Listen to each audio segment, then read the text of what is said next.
Hello అండి అందరికీ.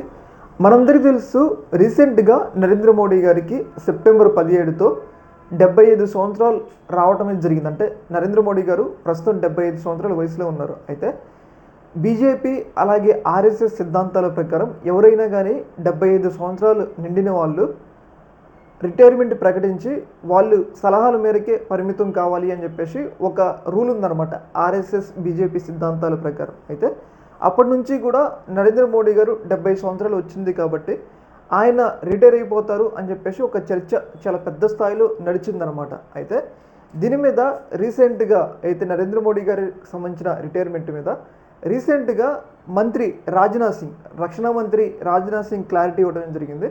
ఆయన చెప్తుంది ఏంటంటే నరేంద్ర మోడీ గారికి రిటైర్మెంట్ లేదు, అంటే ఆయనకి ఎక్సెప్షన్ అనమాట. 2047 వరకు కూడా నరేంద్ర మోడీ గారే ప్రధానమంత్రిగా ఉంటారు అని చెప్పేసి రక్షణ మంత్రి రాజ్నాథ్ సింగ్ అయితే ప్రకటించడం జరిగింది. దీన్ని బట్టి ఏంటంటే ఇంకా నరేంద్ర మోడీ గారు రిటైర్మెంట్ అవుతారన్న ఊహాగానాలకైతే తెరబడిందనమాట. మనం చూసుకున్నట్లయితే ఆయన 2047 వరకు అన్నారులే, కానీ అప్పటి వరకు కాకపోయినా మనం చూసుకున్నట్లయితే నరేంద్ర మోడీ గారికి ఆరోగ్యం ఎప్పటి వరకు సహకరిస్తుందో అప్పటి వరకు కూడా ప్రధానమంత్రిగా ఏనే ఉంటారు అని చెప్పేసి మనకైతే క్లియర్గా అర్థమవుతుంది అనమాట. ఏదేమైనా కానీ ఒక క్లారిటీ అయితే ఇవ్వడం జరిగింది. అంటే నరేంద్ర మోడీ గారే భవిష్యత్తులో ప్రధానమంత్రిగా ఉంటారు అని చెప్పేసి ఒక క్లారిటీ అయితే మనకైతే రావడం జరిగిందనమాట. ఈ యొక్క అంశంలో మీ యొక్క అభిప్రాయాన్ని కామెంట్ సెక్షన్లో తెలియజేయండి. ఓకే, మరి థ్యాంక్ యూ.